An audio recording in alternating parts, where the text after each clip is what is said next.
என் இனிய அன்பு உள்ளங்களே, உங்கள் அனைவருக்கும் என் அன்பான வணக்கம். என்னை சூறையாட வந்த சூரனே நாவல் பகுதி 14. வாங்க தொடர்ந்து கதையை கேட்கலாம்.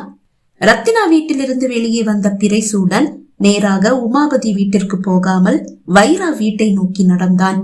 நேற்று வைராவை விசாரித்த அந்த நேரத்தில் இருந்து ரத்தினா கொலை கேஸில் வைராவுக்கு ஏதோ சிலது தெரிந்திருக்க வாய்ப்பு உள்ளது என்ற சந்தேகம் பிறைசூடன் மனதில் இருந்து கொண்டே இருந்தது.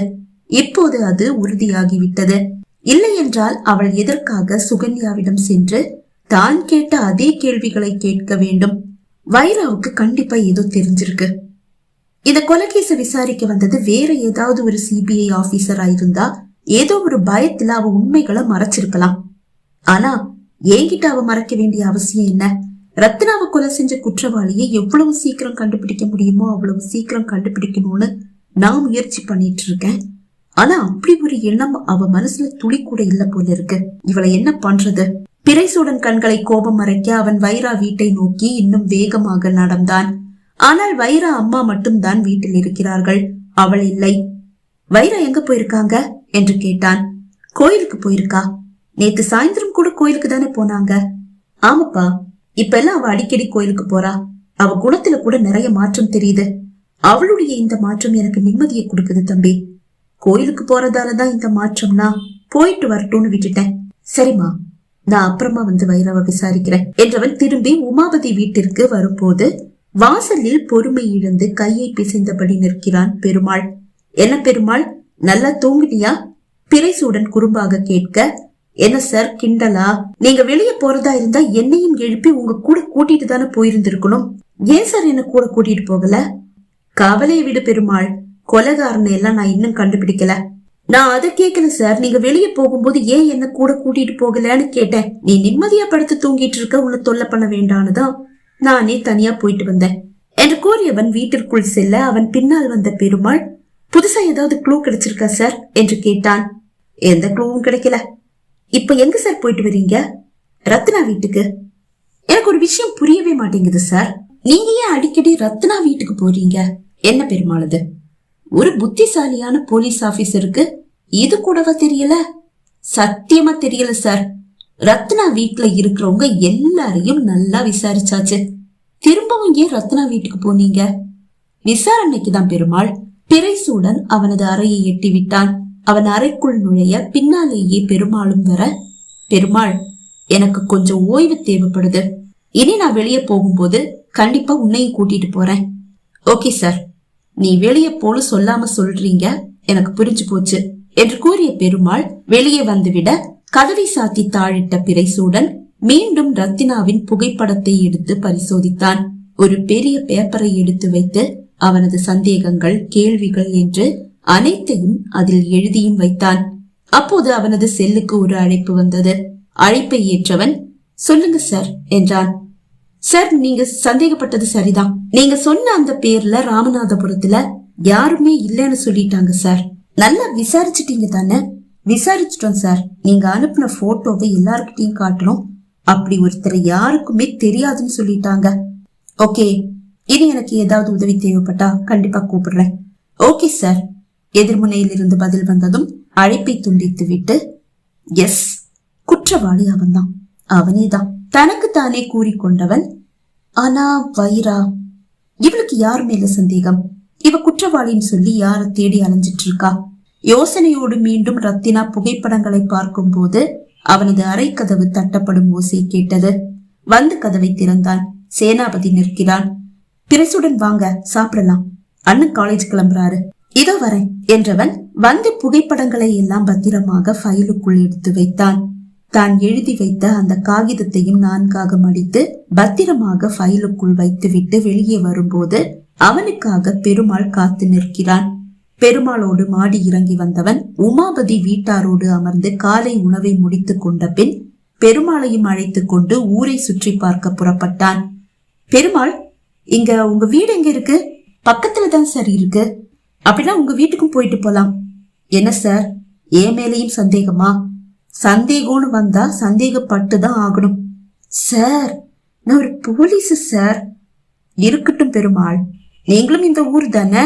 அதுவும் ரத்தினா கொலை செய்யப்பட்ட அன்னைக்கு ரத்தினா குளத்துல குளிச்சிட்டு இருக்கிறத நீங்களும் அது வழியா போகும்போது பாத்துட்டு போனதா சொன்னீங்க.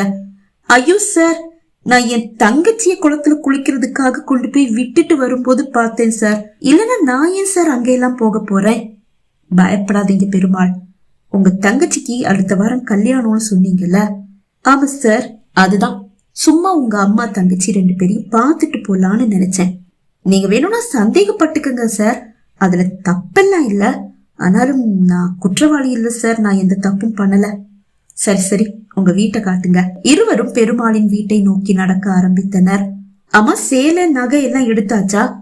அதெல்லாம் எடுத்துட்டோம் சார். அப்படின்னா கிட்டத்தட்ட எல்லா வேலையும் முடிஞ்சிடுச்சுன்னு சொல்லுங்க.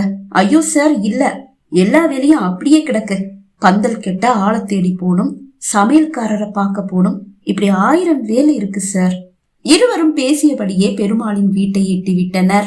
பெருமாளின் வீட்டிலிருந்து பாக்கியலட்சுமி இறங்கி வருவதை கண்ட பிறைசூடன், இவங்க என்ன இங்க என்று கேட்டான்.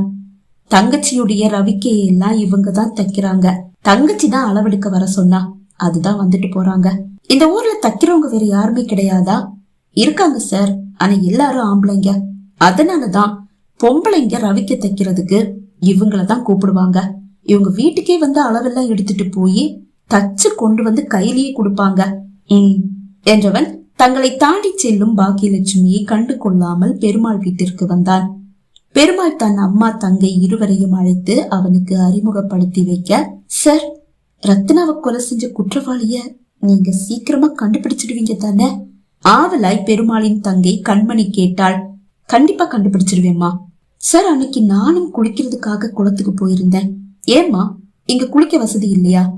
அப்படியெல்லாம் இல்ல, மோட்டார் 2 நாளா ரிப்பேரா இருந்ததா, வீட்டுல தண்ணி இருக்குல்ல, அதுதான் அம்மா குளத்துல போய் குளிச்சுட்டு வான்னு சொன்னாங்க. அண்ணன் தான் அன்னைக்கு என்ன கொண்டு போய் விட்டாரு. நான் போகும்போது வைரா மாணிக்கா எல்லாம் கரையில உட்காந்து பேசிட்டு இருந்தாங்க. நானும் அவங்க கிட்ட பேசிட்டு இருக்கும் போதுதான் ரத்தினா தண்ணிக்குள்ள மூழ்கி எந்திரிச்சு விளையாடிட்டே இருந்தா. கடைசியில மூழ்கினவ திரும்பி வரல சார். ஓ, அப்படியா?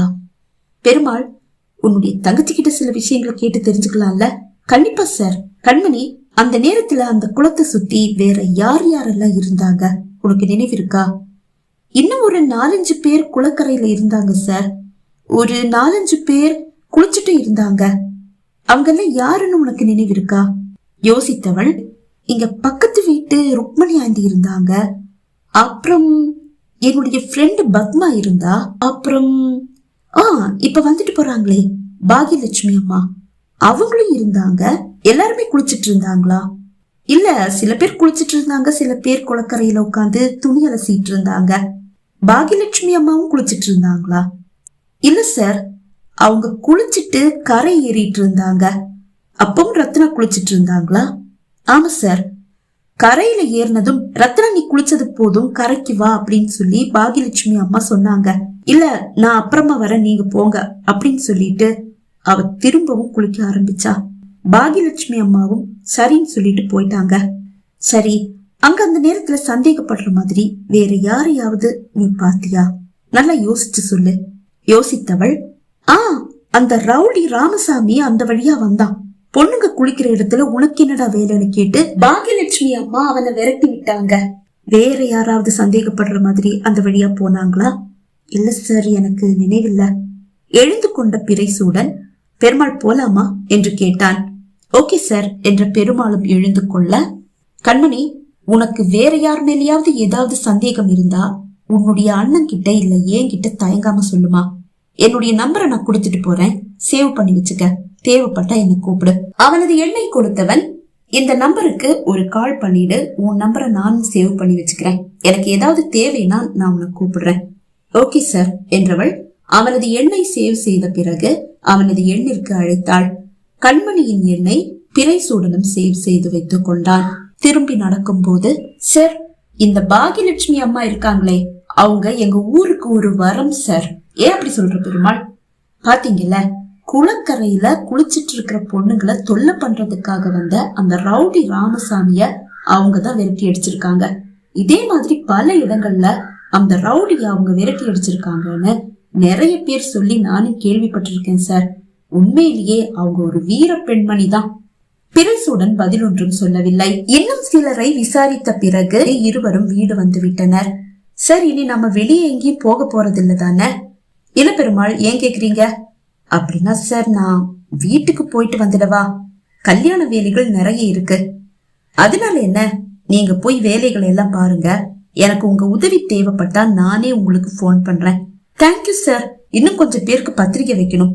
நான் போய் அம்மாவையும் கூட்டிட்டு எல்லாருக்கும் போய் பத்திரிக்கை வச்சுட்டு வந்துடுறேன். அதுக்கப்புறமா மத்த வேலையை பாத்துக்கிறேன். அதனால என்ன, போயிட்டு வா. பெருமாள் புறப்பட்டு விட்டான். ஒரு மணி நேரம் கழித்து கண்மணி எண்ணிற்கு அழைத்தான் பிறைசூடன்.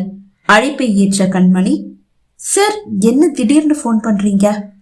உங்ககிட்ட ஒரு சில விஷயங்களை கேட்கணுமா? உன் அண்ணன் அம்மா முன்னாடி கேட்க முடியாது, அதனாலதான் போன் பண்றேன். சொல்லுங்க சார். பாகியலட்சுமி அம்மா உனக்கு ரவிக்க தைக்கிறதுக்காக அளவெடுக்க வந்தாங்கல்ல? ஆமா சார். அவங்க உங்ககிட்ட எப்படிமா நடந்துகிட்டாங்க? எதிர்முனையில் அமைதி. என்னம்மா பேச்சையை காணோம்? சார், அவங்க அளவெடுக்கும் போது அவங்க பார்வை தப்பா என் உடம்புல எல்லாம் மீற மாதிரி இருந்தது. அப்புறம் தேவையில்லாம தொடக்கூடாத இடங்கள்ல எல்லாம் தொட்ட மாதிரியும் ஃபீல் ஆச்சு. ஆனா அவங்க பொம்பளை தானே, நான் அத பெருசா எடுத்துக்கல. ஏன் சார் கேக்குறீங்க? இல்ல, சும்மாதான் கேட்டேன். இதே மாதிரி வேற யாராவது சொல்லி நீ கேட்டிருக்கியா? ஆமா சார், என்னுடைய ஃப்ரெண்டு கூட அவளுடைய கல்யாணத்துக்கு இவங்க ரவிக்க தைக்கிறதுக்காக அளவெடுக்க போகும்போது இதே மாதிரி தொடக்கூடாத இடங்கள்ல எல்லாம் தொட்டதா சொன்னா சார். அவங்க பொம்பளை தானே, நான் பெருசா எடுத்துக்கல அப்படின்னு சொன்ன நினைவு இருக்கு. சரிம்மா, வேற ஏதாவது தகவல் தேவைன்னா நான் உன்னை கூப்பிடுறேன். Okay sir. அழைப்பை துண்டித்தான் பிறைசூடன். பகுதி 14 நிறைவடைந்தது. பகுதி 15 உங்களை சந்திக்கும் வரை விடைபெறுகிறேன். நன்றி, வணக்கம்.